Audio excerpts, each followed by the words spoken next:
नमस्कार दोस्तों, स्वागत है आपका जेन योगा चैलेंज 2023। 2023 आ चुका है और हम लोग पहुंच चुके हैं जेन योगा के नए साल में। ये जेन योगा मेरे लिए बहुत स्पेशल है। जो मैंने पहली जेन योगा स्टार्ट की थी पढ़ाना, वो एक स्ट्रेंजर के लिए थी। दूसरी जेन योगा मेरे स्टूडेंट्स के लिए की थी, जो लोग जेन योगा बेसिक कोर्स ज्वाइन करना चाहते थे, लेकिन मैं उनसे मिला नहीं था कभी।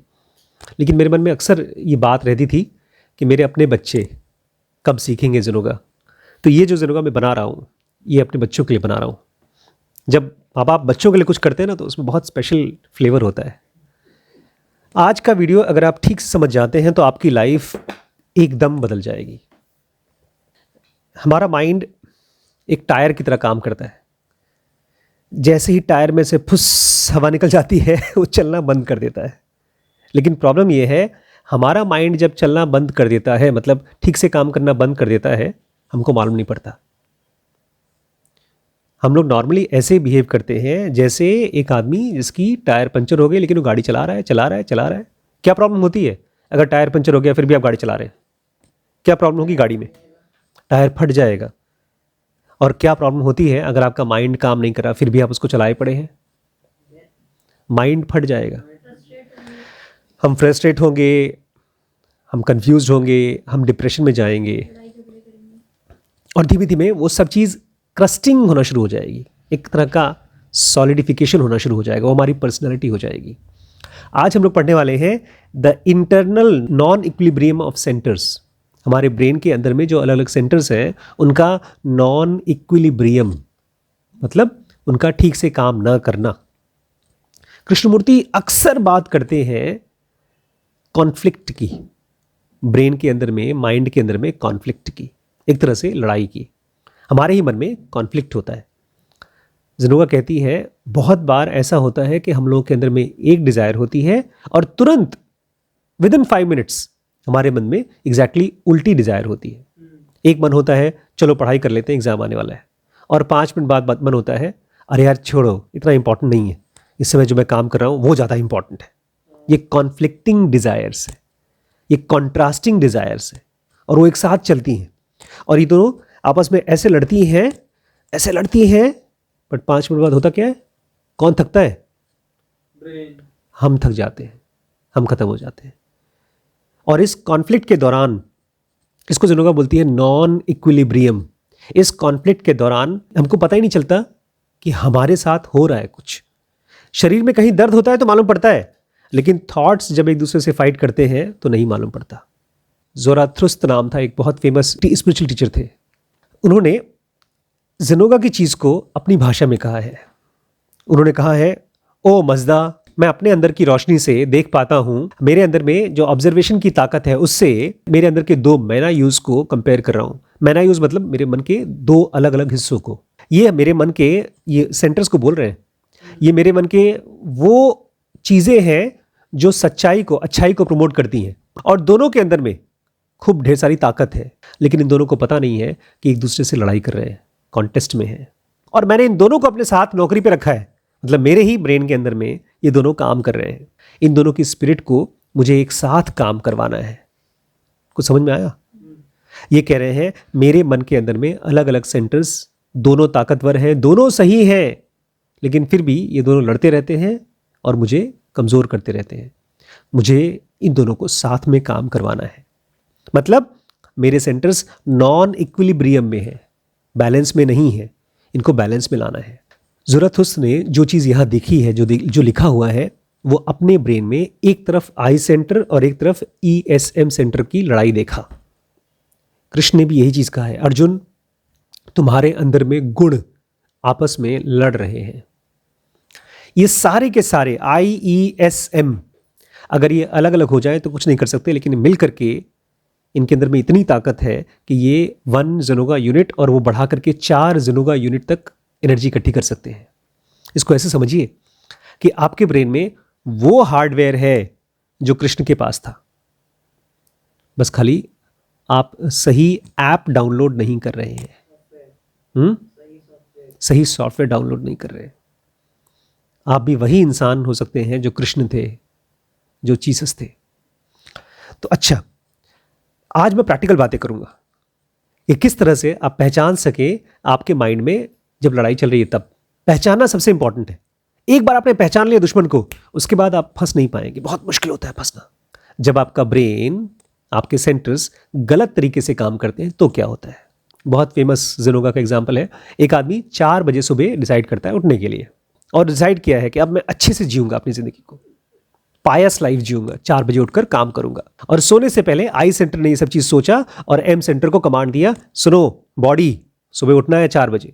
तो आप एक कायदे का सिंगल अलार्म लगा देंगे 4 बजे उठने के लिए। अगले दिन 4 बजता है, अलार्म बजा ही नहीं, बजता है लेकिन सुनाई नहीं देता, क्योंकि रात को एक बहुत बड़ी मिस्टेक हो गई थी। ई और एस सेंटर को मीटिंग में नहीं बुलाया गया था, इसलिए वो रात को चुपके चुपके आई सेंटर को अपोज करते हैं। एस सेंटर बोलता है रुको, सेक्सुअलिटी मेरे कंट्रोल में है। हो सकता है वो आदमी शादीशुदा हो, अब वो उठने ही वाला था, लेकिन तब तक से उसको लगता है मेरी बीवी कितनी खूबसूरत लग रही है, चलो एक पप्पी कर देता हूँ उसको। और अब वो आदमी धीरे धीरे एस सेंटर की सेक्स की गिरफ्त में आता जा रहा है। और इसके बाद की कहानी मैं बताऊंगा नहीं, आप खाली फिल्मों में देख सकते हैं। 2 फूल ऐसे एक दूसरे के साथ मिल गए। 2 फूल देखा आपने फिल्मों में, जब दिखा आधे घंटे हो गए और आधे घंटे में दोनों आपस में हस्बैंड वाइफ प्यार मोहब्बत में लिप्त हैं। और अब 5 बज गए, सुबह के 5 बज गए, 1 घंटा बीत गया और दोनों ही खूब सेटिस्फाइड है सेक्स के बाद, बहुत खुश है और बोलते हैं यार थक गए तो चलो आराम कर लेते हैं। और जब 7 बजे देखते हैं, अरे बाप रे, मैंने तो डिसाइड किया था जल्दी उठने के लिए, हे भगवान जल्दी उठो जल्दी उठो। रिग्रेट से भरा हुआ है, परेशान है। फिर वो सोचता है हुआ कैसे यार, ये जरूर डेविल मेरे दिमाग में से गुजर के मेरे को भटका दिया। भगवान मेरी हेल्प क्यों नहीं करता जब मैं डिसाइड करता हूं। तो मैं सोचता हूं लेकिन भगवान बिगाड़ता है, कल फिर से ट्राई करता हूं। इसी बीच में उसका टॉयलेट और चाय वाय चलता रहता है, लेकिन थॉट उसके दिमाग में वही चल रहा है, यार फिर से वही कोशिश की, फिर से फेल हो गए, फिर से।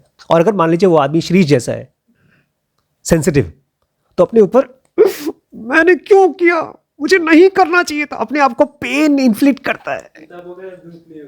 जब धूप जा करके अपने आप को सर पीटेगा, क्यों भगवान, क्यों मेरे साथ ऐसा क्यों किया, ताड़ अपने आप को पेन इन्फ्लिक्ट करता है। लेकिन सुनिए होता क्या है, स्कूल में होता था हम लोगों के साथ, आपके साथ भी होता रहा होगा जब तक आप यहां नहीं थे। पूरे दिन गिल्ट कॉन्शियसनेस घूमता रहता है, गिल्ट चलता रहता है, नहीं यार मैं अच्छा आदमी नहीं हूं, मैंने गलत किया। नहीं, कभी कभी गिल्ट चला है लाइफ में, इसके लिए नहीं, सुबह उठने के लिए नहीं, किसी चीज के लिए गिल्ट चला है मन में, चला है। जब गिल्ट चलता है उस समय हमारे IESM के बीच में नॉन इक्विलिब्रियम है। अगर आपको कोई चीज गलत दिखाई दे गई तो वो एक्शन बन जाती है कि ये नहीं करना चाहिए। हमारा माइंड जब गिल्ट में जाता है, इसका मतलब वो अभी भी समझा नहीं है, वो खाली एक इम्बैलेंस एक्सपीरियंस कर रहा है। एक तरफ आई सेंटर बोल रहा है गलत है, ई और एस सेंटर बोल रहा है सही है, गलत है, सही है। गिल्ट मतलब कॉन्फ्लिक्ट चल रहा है। अगर सबके सब एक साथ डिसाइड करते हैं IESM कोई चीज गलत है, तो आपको गिल्ट नहीं होगा, आप खुश हो जाएंगे, बोलेंगे अरे यार मालूम पड़ गया गलत था, आज जाके मालूम पड़ा गलत है, आज के बाद वो होगा ही नहीं। और यही चीज जब आप 1 बार 2 बार 3 बार 10 बार 20 बार 50 बार कर लेते हैं, तो धीरे धीरे आपको लगता है कि आपकी विल पावर खत्म हो गई है, इच्छा शक्ति खत्म हो गई है। और जब ये चीज चलती रहती है, तो जब भी अपने आप को शीशे में देखता है वो आदमी बस एक दुखी उदास बातचीत करता रहता है, तेरा कुछ नहीं हो सकता, तू कुछ नहीं कर सकता। एक तरह से अपने आप को ही मेंटली हिप्नोटाइज करता रहता है, ना कर पाने के लिए तैयार करता रहता है, तू नहीं कर सकता, तेरे से नहीं होगा। तो सवाल ये पूछ रहा है जिनोगा कि एक आदमी जो अपने आप को इंप्रूव करना चाहता है, उसके साथ लाइफ ऐसा करती क्यों है। जब हमारे अंदर में अच्छा इंसान, नोबल इंसान बनने की इच्छा है, तो फिर हम क्यों नहीं कर पाते, इतने बड़े बड़े सेटबैक्स आते क्यों हैं। ये इसलिए है क्योंकि आप अगर मेरी तरह हैं और आपको कंप्यूटर चलाना नहीं आता, शुरू में जब पापा कंप्यूटर लाए थे, उन्होंने सब सेट कर दिया, चले गए बाहर किसी काम से, अब मैं उसको ऑन कर रहा हूँ, पता ही नहीं था कंप्यूटर ऑन कैसे होता है, कितने बटन होते हैं कंप्यूटर पे, देखो अब कौन से बटन से चालू होगा। पहले ये ट्राई किया क्योंकि यूजुअली फर्स्ट वाले से होता है, इससे कंप्यूटर चालू नहीं हो रहा। तो एक ब्रेन को ना काम कराने के 10 तरीके हैं, लेकिन सही तरीके से काम कराने का एक ही बटन है। ज़्यादातर लोग जो सबसे बड़ी गलती करते हैं वो ये कि जब उनको कोई चीज़ सही लगती है तो कूद पड़ते हैं करने के लिए उसको, बिना ये सोचे समझे। कोई चीज़ सही लगना ही मेरे ई और एस सेंटर की ट्रेनिंग नहीं है। सही लगना केवल आई सेंटर का काम है, ई और एस सेंटर अभी भी पुरानी हैबिट्स में ही चल रहा है, उसको ये नहीं पता। आई सेंटर जब समझदार होगा तो बोलेगा कि बॉस रुको, ये चीज़ सही है, बहुत अच्छी है, लेकिन मुझे ये कंसल्ट करना होगा पहले, अपने ई और एस से पहले बात करना होगा, उनको कन्विंस करना होगा और उनका कोऑपरेशन लेकर के ही ये काम आगे हो सकता है। हमारे अंदर में जो भी ई और एस और एम है वो सोचते ही नहीं कि गलत है कि सही है। जो भी आई सेंटर बोलेगा वो उसको अपोज करेंगे, अपोज करेंगे, अपोज करेंगे, सही हो तब भी, गलत हो तब भी। चाहे आपने न्यू ईयर में कोई भी रेजोल्यूशन लिया हो, कभी भी कोई भी रेजोल्यूशन लिया हो, तो ये उस रेजोल्यूशन का कर्ज है, ये श्राप है कि आप डिसाइड करो वो नहीं होगा, क्योंकि आपके ही ब्रेन में आपके ही अपने सेंटर्स आपको ही अपोज कर रहे हैं। कभी भी ये मत सोचिएगा या ये थॉट आता है तो उसको विश्वास मत करिएगा कि कोई डेविल आपके ऊपर हावी हो गया, कोई भगवान आपका मजाक नहीं उड़ा रहा है। खाली ध्यान रखिएगा, पूरी की पूरी जो कायनात है ये लॉ और ऑर्डर है, नियम और कानून है। बाय द वे, अब गैस चलाएंगे ना, चलेगा नहीं, सिलेंडर खत्म हो गया है, लॉ एंड ऑर्डर है, आपको नया सिलेंडर लगाना पड़ेगा। आज खत्म हो गया है, गुड़िया ने चेंज किया था सुबह सुबह। सिलेंडर लाल रंग का हो, आप यूज़ करते रहे हो बहुत दिन से, लेकिन एक पॉइंट के बाद जब वो नहीं चल रहा है, इसका मतलब उसमें से गैस खत्म हो गई है, आपको नई सिलेंडर लगानी पड़ेगी। All the world is law and order, इसलिए आप लॉ को ओबे करिए और आपका बॉडी भी लॉ को ओबे कर रहा है। जब वो आपको मना कर रहा है किसी काम को करने से, आपके ई और एस सेंटर आपको मना कर रहे हैं किसी काम को करने से, तो अपना ओबे कर रहे हैं लॉ को, वो जो नियम चल रहा है उसी को फॉलो कर रहे हैं। तो सबसे पहला काम तो ये करना बंद करिए, रेजोल्यूशन बनाना, कसमें खाना कि आज से मैं ये काम करूंगा, आज से मैं पढ़ाई करने की डिसीजन लेती हूं, आज से। ये सेंटेंस जब किसी के मुंह से सुनता हूं तो मुझे लगता है गई भैंस पानी में, इस आदमी ने रेजोल्यूशन बनाया, इसकी इच्छा शक्ति खत्म हो गई। जैसे कोई आज से बोलता है, मुझे लगता है एक आदमी पॉइजन खा रहा है, ब्रेन का पॉइजन, कमजोर होने का पॉइजन, वीक होने का पॉइजन। क्योंकि जितनी बार आपके रेजोल्यूशंस टूटेंगे उतनी बार आपके आई सेंटर और वीक होगा, ई और एस सेंटर और मजबूत होते जाएंगे। कोऑपरेट नहीं करेंगे बट खाली एक दूसरे को अपोज करेंगे। ये पूरी दुनिया में उन सभी लोगों की कहानी है जो लोग भी अपने आप को इंप्रूव करना चाहते हैं। एक बार फेल होते हैं और फिर गलत तरीके से ट्राई करते हैं, फिर फेल होते हैं, फिर गलत तरीका ट्राई करते हैं, फेल होते रहते हैं, और यही चलता रहता है। और जब बार बार आई सेंटर का कमांड उल्टा हो जाता है तो आई सेंटर ही बदल जाता है। धीमे धीमे उसका जो एटीट्यूड है लाइफ के लिए और काम के लिए वो ही बदल जाता है। ऐसा आदमी धीरे धीरे 24 घंटे डिसअपॉइंटिंग हो जाता है। उसको कुछ भी बोलो, बोलेगा नहीं यार, हो नहीं सकता, लाइफ में पॉसिबल ही नहीं है, ये बहुत मुश्किल काम है, मेरे लिए नहीं है। जब आप किसी ऐसे आदमी को देखें जिसको देख करके आपको लगे यार ये बाप रे बाप, ये आदमी आ गया, रोएगा, बस अपनी कहानी बताएगा, रोएगा, या बस बड़बड़ करता रहेगा, जिसके साथ आपको टाइम स्पेंड करने का बिल्कुल मन नहीं करता, इसका मतलब वो आदमी ने अपनी ज़िंदगी में अपने आप को सुधारने के लिए बहुत कोशिश किया और फिर वो फेल होता रहा, फेल होता रहा, फेल होता रहा। अब उसका आई सेंटर पागल हो गया है। उसकी खाली गलती ये है कि हाँ, इंप्रूव तो होना चाहता था लेकिन उसका तरीका गलत था। ऐसा आदमी अपने खुद के स्टैंडर्ड बनाता है और उसके नीचे गिर जाता है। उसको भी एक अच्छा इंसान बनना है, एक स्टैंडर्ड वाला आदमी बनना है, लेकिन वो अपने स्टैंडर्ड के नीचे गिर जाता है। इसलिए ऐसा आदमी सोचता है यार कोशिश करके भी क्या फ़ायदा, जब मैं वो कर ही नहीं पाऊंगा तो कोशिश करके क्या फ़ायदा। जैसे मैं देखता हूँ मैथमेटिक्स को लेकर के गौरी का अपना एक स्टैंडर्ड है, लेकिन वो क्या बोलती है, कोशिश करके क्या फ़ायदा, मेरे लिए पॉसिबल नहीं है। क्योंकि जब भी आपका आई सेंटर कंफ्यूज होता है, आपको नहीं मालूम ये चीज़ आई सेंटर का विल भी है, उसकी इच्छा शक्ति भी है, ताकत भी है, वो भी कमज़ोर हो जाती है। इसलिए जो डैमेज होता है आई सेंटर में डबल होता है। एक तो उसका वर्किंग खराब हो जाता है, दूसरी उसकी ताकत कमज़ोर हो जाती है। इस तरीके से आई सेंटर कमज़ोर हो जाता है, उसका कॉन्फिडेंस कम होने लगता है और धीरे धीरे यही चीज़ उसकी एक bad, negative, defiant and pessimistic habit हो जाती है। डेफिएंट मतलब कुछ भी बोलो, इधर कान से जाएगा उधर से निकाल देगा, वो कोशिश भी नहीं करेगा ऐसा इंसान। ये तो तब जब आप गलत तरीके से कमांड देंगे। सही तरीके से जब कमांड देंगे तो क्या होगा वो मैं कल बताऊंगा, बट थोड़ा सा मैं आज आपको बता देता हूं कि आप सही तरीके से कमांड कैसे दें। आप कमांड ना दें, सही चीज़ों को समझें, सुने और क्या करें, एक्सपेरिमेंट करें। ये कभी ना कहें कि अब मैं शुरू कर रहा हूं, अब करता रहूंगा। आप ये कहें एक बार ट्राई करके देखता हूं। जब भी कोई ट्रायल करें तो make that try very easy, very simple. मुश्किल चीज़ों को जितनी मुश्किल होती है उतना ही इम्पॉसिबल होता है, उतना ही ई और एस अपोज करेगा। इसलिए कोई ऐसी चीज़ बोलिए अपने आप से करने के लिए। मान लीजिए आप कोई किताब पढ़ रहे हैं जो बहुत मुश्किल किताब है, एक पैराग्राफ से ज़्यादा मत पढ़िए उसको।